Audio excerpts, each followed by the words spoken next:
Comment devenir la meilleure version de soi-même après une rupture sentimentale? Et aujourd'hui, j'ai encore l'occasion d'accueillir Esther Valentin. Comment tu vas, Esther? Ça va très bien, merci beaucoup. Et toi? Écoute, ça va nickel. Je suis très heureuse aujourd'hui de pouvoir partager un tout nouveau sujet qui va concerner un sujet que tu connais bien. En effet. Qui est de devenir la meilleure version de soi-même après une rupture sentimentale. Comment fait-on? La meilleure version de soi, moi je suis complètement d'accord là-dessus pour dire que c'est aussi ce qui fait qu'on va s'épanouir en amour, dans le sens où plus vous vous connaissez, on va voir un petit peu plus en détail ce que ça veut dire devenir la meilleure version de soi, mais plus on se connaît, plus on est en accord avec ce qu'on est, plus on est heureux de ce qu'on est, plus naturellement on va partager, on va partager, on connecte sincèrement et on n'attend pas qu'il nous remplisse. C'est ça. Il vient vraiment nous compléter et là c'est pur, là c'est du lourd. C'est vraiment les relations qu'on veut, Aurore et moi, pour vous. Exactement, parce que c'est vrai que très souvent on veut prouver à l'autre qu'on est quelqu'un de bon, quelqu'un de meilleur si jamais vous êtes dans une reconquête amoureuse, quelqu'un de bon quand vous êtes dans une séduction. Donc vous vous forcez à vous dire il va falloir que je fasse ça, que je dise ça, que je propose ça, etc. Sauf que ça ne devient plus du tout naturel. Non. C'est faussé. Il n'y a plus de lâcher prise. Alors que si vous travaillez vraiment au quotidien, vous prenez le temps de vous retrouver avec votre propre vous verrez que de manière naturelle. Le moteur est plus profond. Clairement. C'est ça. Clairement. Exactement. Et de manière naturelle, la personne, en fait, elle va capter. Vous n'avez même pas besoin de faire un acte précis, vous dire une parole précise pour montrer votre meilleure version. Et on va développer avec Esther. Effectivement. Alors, dis-moi tout, toi, comment tu procèdes? Comment tu fais au quotidien pour que les personnes se sentent mieux, qu'ils puissent développer leur potentiel, qu'ils puissent se challenger, être dans une dynamique de winner? Ouais. Alors déjà, dans le cadre, comme on dit aujourd'hui, de la rupture sentimentale, il y a une acceptation. Clairement. Il y a une acceptation de l'événement, une acceptation d'un changement. Il y a un changement de vie, oui. Ça brasse beaucoup dans la vie. C'est un petit peu du lourd quand même, on va dire. Donc, surtout quand ça fait longtemps qu'on a créé des habitudes. Un gros bouleversement de vie, ça bouge beaucoup plus qu'on peut le croire. C'est pas seulement la vie sentimentale, la vie amicale, c'est mis dessus un petit peu tel un aimant. On a pris des habitudes avec ce partenaire ou cette partenaire. Il y a famille, belle famille, etc. Pas besoin d'en parler, même le lien matériel, etc. Effectivement, bref, on se dit ok, là il y a du changement. Il faut déjà se dire, je pense que tu seras d'accord, ce changement-là il fait peur. Juste parce qu'on ne connaît pas ce qu'il y a après. C'est ça. Ce qu'on appelle l'inconnu. C'est vrai aussi que le vide, la peur de l'abandon, qui revient très souvent, en tout cas au quotidien dans mes coachings. Voilà, quand cette phrase, un être nous manque et tout semble vide. Exactement. C'est quelque chose que on voit en coaching au quotidien, et cette peur de l'abandon, cette peur en fait de même agir sur des petites actions simples du quotidien, ça nous paraît impossible. Je pense que vous avez déjà dû vivre, vous qui nous écoutez, cette sensation de se dire mais c'est pas possible, j'y arriverai pas. Et pourtant, si on se dit ok, il faut que je fasse confiance que si j'accepte et que j'accepte tout ce qui s'ensuit, qu'on va voir ensemble maintenant, il y a peut-être quelque chose de bien qui va se passer. Déjà, juste vous dire ça. Vous y croyez peut-être pas tout de suite, mais déjà juste commencer à se le dire un petit peu. Se dire que oui, il y a peut-être, à force que ces coachs nous le disent, peut-être qu'on peut commencer à le croire. Je sais pas ce que t'en penses, mais là, on s'est mis en doublon pour vous parler aujourd'hui. Et il faut se le dire, mais il faut pas se dire que en 2 jours, la meilleure version de vous-même va arriver. Non. Donc là, on va arriver sur un deuxième point. Qui est comment on fait pour devenir aussi la meilleure version de soi-même. C'est déjà, ça prend du temps, il faut en être conscient. Comment on va faire? Il va falloir déjà être volontaire, d'aller à l'encontre de l'ancien schéma. Vous acceptez votre nouveau schéma que vous allez préparer. On veut de l'activité. On veut arrêter de procrastiner. On arrête les pourquoi et place au comment je vais faire. Complètement d'accord. Comment je vais faire. L'introspection, on est d'accord, ça va bien pendant un temps, mais il est limité le pourquoi. Alors que le comment. On peut y aller à la fois. Il y a un chemin qui s'ouvre. Servez-vous. Moi, je veux entendre que ça. Aurore, comment je vais faire? Aurore, je vais faire comme ci, comme ça. Esther, je vais faire comme ci, comme ça. C'est ça qu'on va entendre. Et surtout, pour pouvoir vous aider, pour devenir la version de vous-même. C'est un autre point aussi. Tu me diras si toi, tu procèdes aussi de la même manière. Moi, je fais toujours lister à l'ensemble de mes coachés l'ensemble de leurs qualités.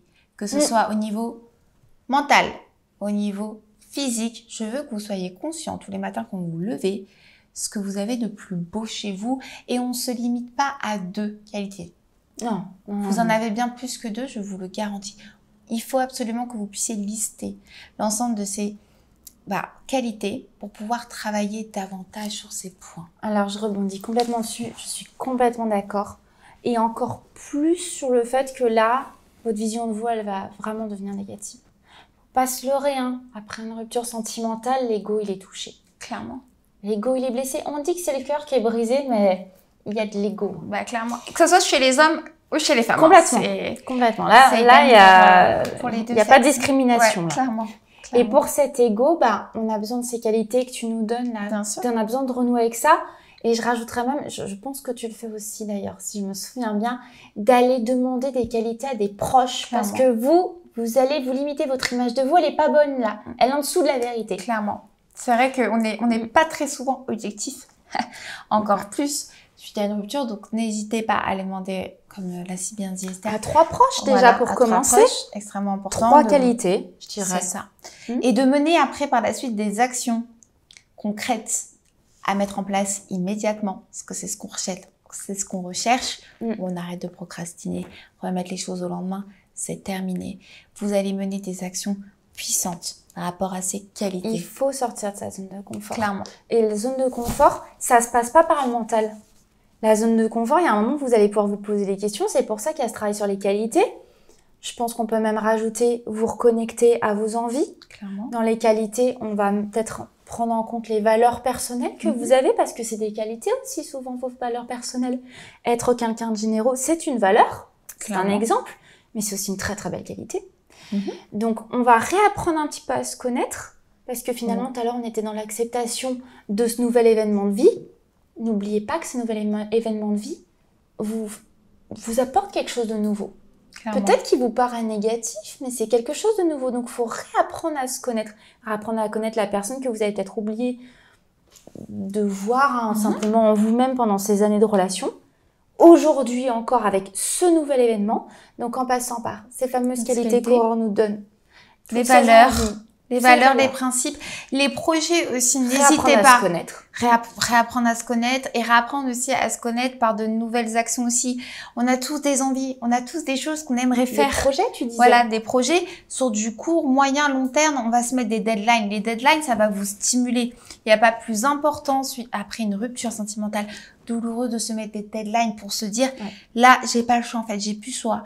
Je me suis donné comme deadline, je me suis promis à ma propre personne de pouvoir le faire à tel moment. Et on suit ces dates-là. Même si vous avez des contraintes dans le quotidien, ça va pouvoir vous apprendre aussi à combattre le quotidien qui n'est pas tous les jours facile, même nous en tant que coach, on a aussi des contraintes. Et pour autant, on arrive à de beaux projets, à de belles formations qu'on vous donne au quotidien. On se met aussi des deadlines.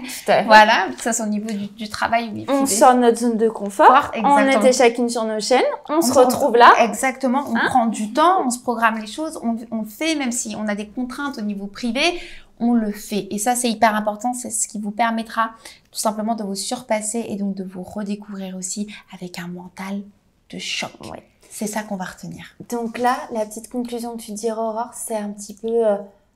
on réapprend à se connaître. Donc là, c'est un petit travail plutôt mental. Voilà. Et parallèlement, les actions.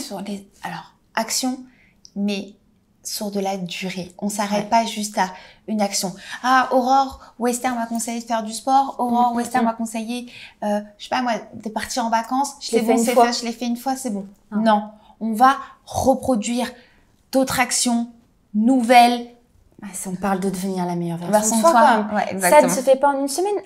Aurore vous l'a expliqué, on parle de changement de schéma. Clairement. On parle de changement d'habitude. Vous comprenez bien qu'une habitude, ça ne se changera pas sans répétition. Clairement. Donc là, c'est parti.